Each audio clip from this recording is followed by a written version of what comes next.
The venerated Socrates was born in Athens, Greece, circa 470 BC. Many people consider him to be the father of Western philosophy. Others think of him as an insightful teacher and an enlightened master. Socrates believed that an individual's main purpose on earth was to discover the truth. He stated that most people focus their lives around their families, careers, and social responsibilities, when in fact they should be concerned about the welfare of their souls. With compassion for all life, Socrates followed and promoted a vegetarian diet. Most of the information about Socrates, his life and his philosophy, was transcribed after his departure by two of his students, Plato and Xenophon. These disciples wrote about their master in several books, in which Socrates is depicted as the main character. One of Plato's most famous and influential philosophical works is entitled Symposium.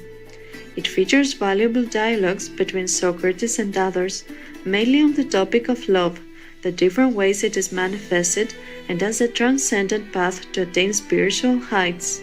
We will now read a selected part from Plato's well-known work Symposium.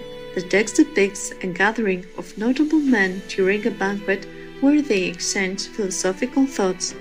In one of the dialogues, Socrates recollects his conversation with the seer and priestess Diotima about the idea and nature of love. In this dialogue with Diotima, where love is referred to as a great spirit, we find the origin of the concept of Platonic love. "What then is love?" I asked. "Is he mortal?" "No." "What then?" "As in the former instance, he is neither mortal nor immortal, but in a mean between the two." "What is he, Diotima?"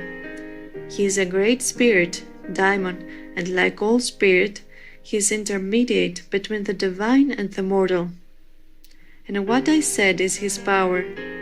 "He interprets," she replied, "between gods and men, conveying and taking across to the gods the prayers of men, and to men the commands and replies of the gods. He is the mediator who spans the chasm which divides them, and therefore in him all is bound together, and through him the arts of the prophet and the priest, and all, prophecy and incantation, find their way. For God mingles not with man, but through love all the communion and converse of God with man, whether awake or asleep, is carried on. The wisdom which understands this is spiritual. Now the spirits or intermediate powers are many and diverse, and one of them is love.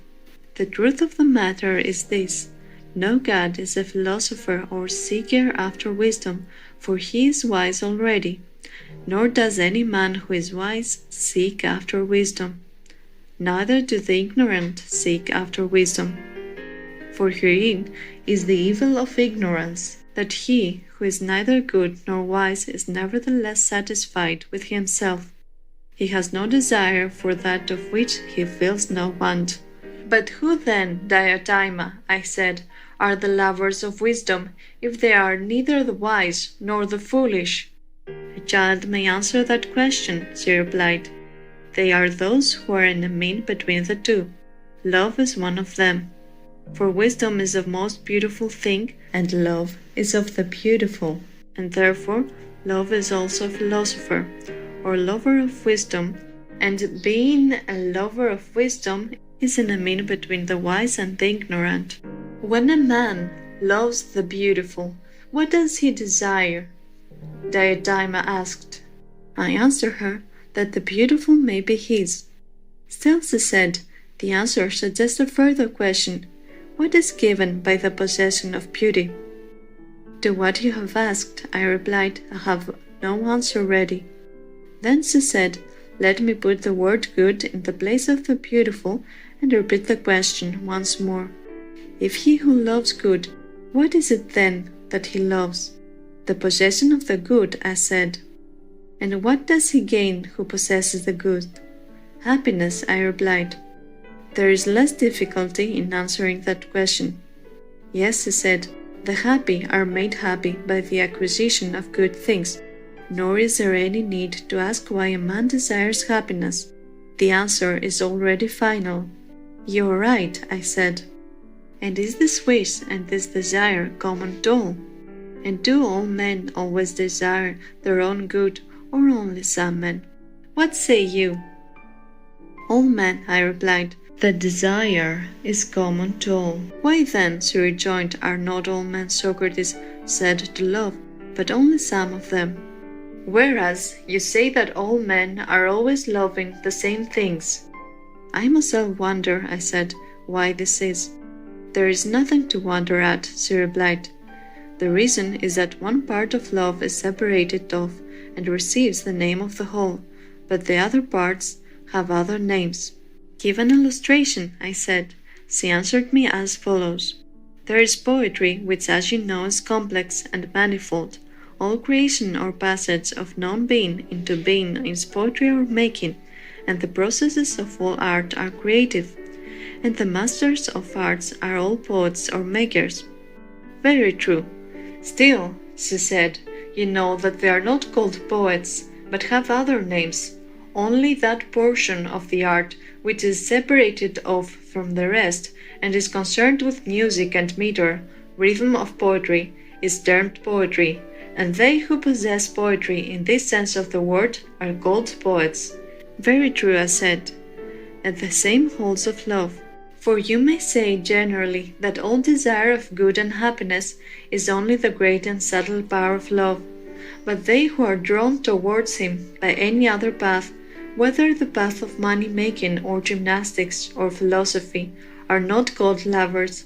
The name of the whole is appropriated to those whose affection takes one form only. They alone are said to love or to be lovers. I replied, that you are right. She said, the simple truth is that men love the good. Yes, I said, to which must be added that they love the possession of the good. Yes, that must be added. And not only the possession, but the everlasting possession of the good. That must be added too. Then love, she said, may be described generally as the love of the everlasting possession of the good. That is most true. All this she taught me at various times when she spoke of love, and I remember her once saying to me, What is the cause, Socrates, of love, and the attendant desire?